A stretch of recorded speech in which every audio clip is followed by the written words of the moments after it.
एक अकेले गांव से केवल एक संस्था के माध्यम से 5 बच्चों का डॉक्टर बनना अपने आप में ऐतिहासिक है, गौरव। मैं आप क्या कहूँ इसके लिए, किसको खुशी नहीं होती गार्जियन को जिसकी 2-2 बच्चियाँ सिलेक्शन होती है। कि शिक्षक का ऑब्जर्वेशन सबसे ज़्यादा बारीकी का होता है। यदि एक अभिभावक के बच्चे सिलेक्ट होते हैं तो उनका आगे का जो समय है, आगे की उम्र है, वो पब्लिक में बहुत रेस्पेक्ट के साथ गुजरती है। बेटी है जो ही बेटा। रेगुलरली मैंने 11th और 12th में एक भी दिन ऐसा नहीं गया कि मैंने स्टडी नहीं की।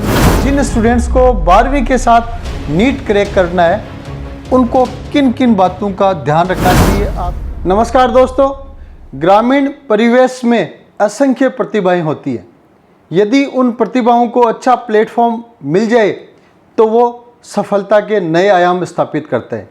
इसका एक बहुत ही बेहतरीन उदाहरण हमारे पास है। पीसीपी प्रिंस के एक महत्वपूर्ण अभिभावक हमारे साथ हैं, श्री हरीश चंद्र जी शर्मा। हरीश जी, आपका बहुत बहुत स्वागत है। हरीश जी विजयनगर अजमेर ज़िले के एक छोटे से गांव जालिया के रहने वाले हैं और जालिया अजमेर और भीलवाड़ा दोनों के बॉर्डर पर स्थित है। सबसे पहले हरीश जी ने अपनी बड़ी बेटी दीपिका शर्मा का प्रिंस में एडमिशन करवाया और आज के दिन Deepika JLN medical college Ajmer से एमबीबीएस कर रही है। दीपिका के बाद हर साल हरीश जी ने प्रिंस में बच्चों का एडमिशन करवाया और उस क्षेत्र में अभिभावकों एवं विद्यार्थियों के लिए एक मार्गदर्शक की भूमिका आपने निभाई। दोस्तों, यदि किसी गांव में एक बच्चा या बच्ची आईआईटीएन या डॉक्टर बनता है तो उस गांव के लिए बड़ा गौरव का विषय माना जाता है। लेकिन यहाँ एक विशेष एग्जाम्पल हरीश जी है। हरीश जी ने जिन बच्चों का पीसीपी प्रिंस में एडमिशन करवाया, उनमें से अब तक 5 बच्चे गवर्नमेंट एमबीबीएस में सेलेक्ट हो चुके हैं। एक अकेले गांव से केवल एक संस्था के माध्यम से 5 बच्चों का डॉक्टर बनना अपने आप में ऐतिहासिक है, गौरवशाली है। दीपिका शर्मा के सिलेक्शन के बाद में हरीश जी के माध्यम से अभिषेक खेतावत, स्नोब श्री अजय कुमार जी खेतावत का नीट में सिलेक्शन हुआ। उसके बाद में प्रियांशु जोशी, स्नोब श्री शिवलाल जी जोशी का पीसीपी के माध्यम से नीट में सिलेक्शन हुआ उसी गांव से। उसके बाद ट्विंकल चौधरी, डॉटर ऑफ श्री रामदयाल जी जाट का नीट में सिलेक्शन हुआ और जालिया गांव का पीसीपी प्रिंस के माध्यम से 5वां सिलेक्शन आज हमारे बीच में है, बेटी सुप्रिया शर्मा। सुप्रिया हरीश जी की छोटी बेटी है और सुप्रिया ने कक्षा 12वीं के साथ ही नीट 2020 में ऑल इंडिया जनरल कैटेगरी में 1827वीं रैंक हासिल की है। पूरे परिवार को बहुत बहुत बधाइयाँ। न केवल 5 बच्चे एक ही गांव से पीसीपी के माध्यम से डॉक्टर बन रहे हैं, बल्कि आगे की चेन भी कंटिन्यूटी में है। मैं आपको बताना चाहूँगा, इस साल जालिया गांव के 3 बच्चे पीसीपी के माध्यम से नीट में सिलेक्शन के एकदम बॉर्डर पे हैं। उनका भी मैं जिक्र करना चाहूँगा, जो भविष्य के डॉक्टर हैं। बेटी अभिलाषा ने 596 मार्क्स हासिल किए, अदिति ने 589 मार्क्स हासिल किए, विपुल ने 580 मार्क्स हासिल किए।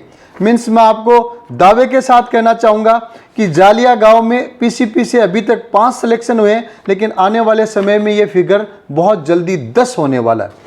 और यह एक संस्थान के लिए भी बहुत बड़े गौरव की बात होती है कि एक एक गांव में एक संस्था से 5-5, 10-10 बच्चे डॉक्टर बनने जा रहे हैं। तो हरीश जी, आपसे मैं पहला क्वेश्चन एक ही करना चाहूँगा कि अजमेर और भीलवाड़ा के बॉर्डर पे आपका गांव स्थित है, इतनी दूरी से चलकर आपका पीसीपी प्रिंस से जुड़ाव कैसे हुआ? सर, हमारे भाई साहब यहाँ पर आए थे। भाई साहब का शुभ नाम क्या है? लोकेश चंद्र जी नागला, जो प्रिंसिपल है। लोकेश जी नागला साहब जो गवर्नमेंट स्कूल में प्रिंसिपल हैं, सबसे पहले वो पीसीपी में आए थे। वो यहाँ पे आए थे। पूरे शहर में जितने भी इंडस्ट्रीज हैं वहाँ घूमे फिरे और फिर यहाँ आए। यहाँ का इन्होंने देखा, पसंद आया और फिर यहाँ एडमिशन करवाया। उसके बाद दीपिका का सिलेक्शन हुआ। उसमें पूरे प्रिंस स्टाफ की पढ़ाने में बहुत वो रही और उसका सिलेक्शन हुआ। उसके बाद गांव से लगातार जुड़ाव बढ़ता गया पीसीपी का। अगर एक चर्चा की जाए तो मैं मानता हूं कि शिक्षक का ऑब्जर्वेशन सबसे ज़्यादा बारीकी का होता है। एक गवर्नमेंट स्कूल के प्रिंसिपल अगर कई संस्थाओं में घूमकर इस संस्था का चयन करते हैं तो हमारे लिए भी हौसला अफजाई का विषय है कि उन्होंने नो डाउट बहुत चीज़ें देखकर वो निर्णय किया होगा और हमें और ज़्यादा संतुष्टि का विषय है कि उनके निर्णय पे हमने सफलता की मोहर लगाई। हरीश जी, दूसरा क्वेश्चन मेरा आपसे है, आप दुकानदार हैं, किराने की दुकान चलाते हैं, 3 बेटियां आपकी हैं, एक बेटा है, बेटे का भी प्रिंस में एडमिशन है, तो आपकी दूसरी बेटी गवर्नमेंट MBBS के लिए सेलेक्ट हो रही है, सामान्य परिवार आपका है, तो आपके मन की भावनाएं क्या हैं आज के दिन? भावनाएं तो मैं यहाँ पे व्यतीत कर ही नहीं सकता, इतनी खुशी है मेरे दिल में। और अब मैं आपको क्या कहूँ इसके लिए, किसको खुशी नहीं होती गार्जियन को जिसकी 2-2 बच्चियाँ सिलेक्शन हो जाती हैं। जी, किराने की दुकान चलाने के लिए एक एक चीज़ को जोड़कर, एक एक चीज़ को सेल कर कर के परिवार का भरण पोषण किया जाता है, चलाया जाता है। तो जब आप दुकान चलाते थे, बेटियां छोटी थी, तब आपने सोचा था कि ये बेटियां मेरी बड़ी होकर आगे भविष्य में डॉक्टर बनने वाली हैं? जी नहीं, कभी नहीं सोचा था। जी। अगला क्वेश्चन मैं मेरे सिलेक्शन के दिनों से कोरिलेट करके पूछना चाहूँगा।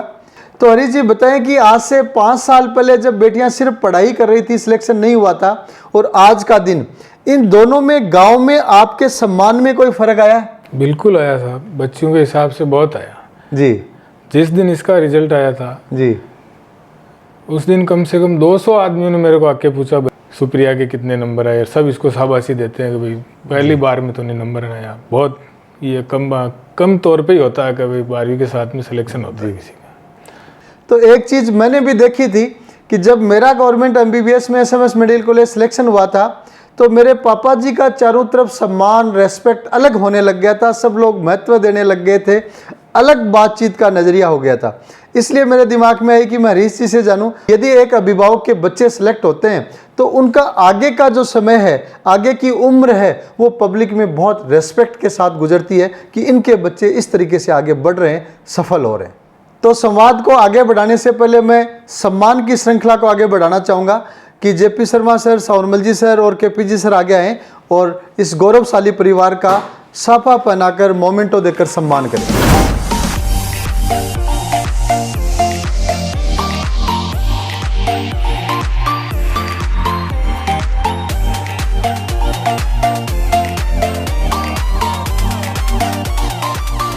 तो 3 बेटियों पे आपको कभी महसूस हुआ कि 3 बेटियां हो गई, अब आगे पालन पोषण कैसे होगा? नहीं, कभी नहीं हुआ। क्या समाज में उस टाइम आपको सुनने को मिलता था कि 3 बेटियां होगी, कैसे पालन पोषण होगा? ऐसा तो खैर मिलता था, लेकिन मेरे परिवार में भी ऐसे कोई ध्यान नहीं देते थे कि भाई जी बेटी है जो ही बेटा है। जी। और मैं तो इसके टाइम में भी मतलब वो बंद करवा रहे थे जी, बहुत हो गया। हाँ जी। लेकिन माता पिता जी तो आप जानते हैं। जी जी जी जी। फिर चौथा लड़का हुआ जी। और ऐसा मैंने कभी बेटियों को बोझ नहीं समझा जी। मेरे को तो खुशी हुई, ये हुई तब भी जी जी कि भाई बहुत बढ़िया बात है। जी। हरीश जी, एक चीज़ और निकल कर सामने आई कि दीपिका सुप्रिया के मम्मी जी हैं, वो हाउसवाइफ हैं लेकिन BA B.Ed पढ़े हुए हैं, तो उनकी पढ़ाई से भी क्या बेटियों को सपोर्ट मिला? बिल्कुल मिला सर जी। वो हमेशा इनकी पढ़ाई पे ध्यान देती थी जी। और इनसे घर का काम कम ही करवाया हमेशा। जी। हमेशा उसने कहा कि मैं पीछे रह गई, तुम पीछे नहीं रहना चाहिए। जी। तो वो BA B.Ed होकर पीछे कैसे रह गए? अब जनरल में है सर जी। तो कितना कंपटीशन है आप जानते सारी बेटियां जनरल से ही सिलेक्ट हो रही हैं। और आज जो पढ़ाई है वो पहले नहीं थी सर इतनी, और हम कर भी नहीं पाए थे इतनी। सुप्रिया, आपको बहुत बहुत कॉन्ग्रेचुलेशंस, आपने 12th के साथ में नीट क्रैक किया है। आज आपको कैसा फील हो रहा है? मैम मुझे बहुत अच्छा लग रहा है।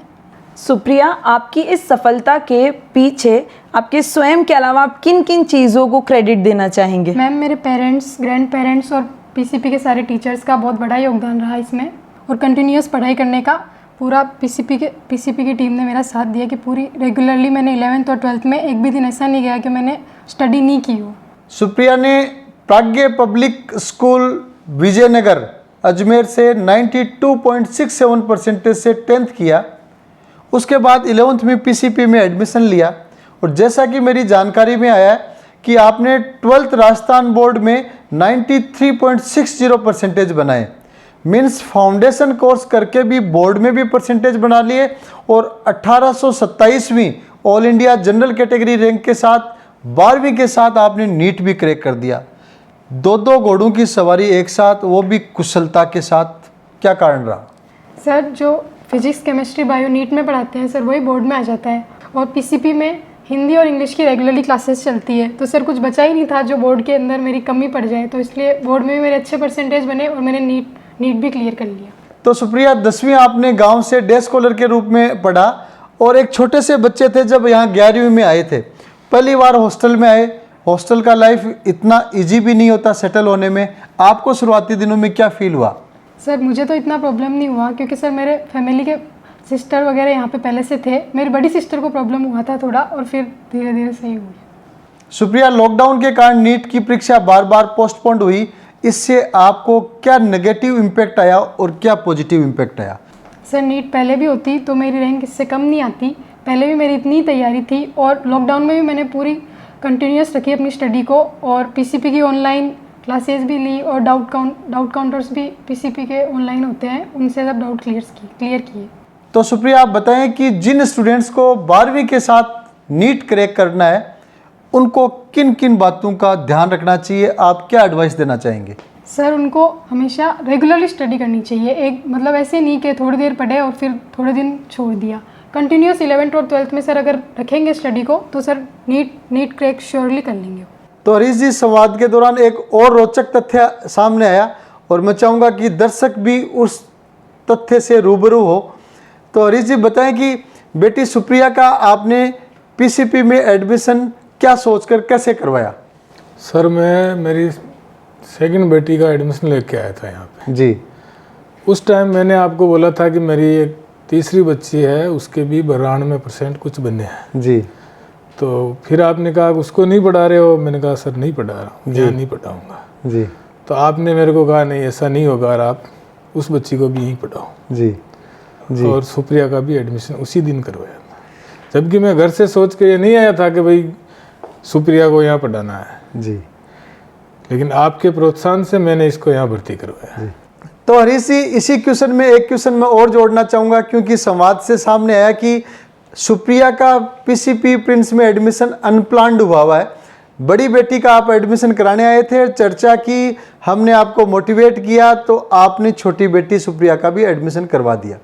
तो इसके दूसरे एंगल पे भी मैं आपसे पूछना चाहूँगा कि उस टाइम संयोग से इस बेटी की बातचीत आप मेरे से नहीं करते और हम आपस में डिस्कशन नहीं करते, तो फिर आज के दिन इस बेटी की क्या स्थिति एकेडमिक रूप से रह पाती?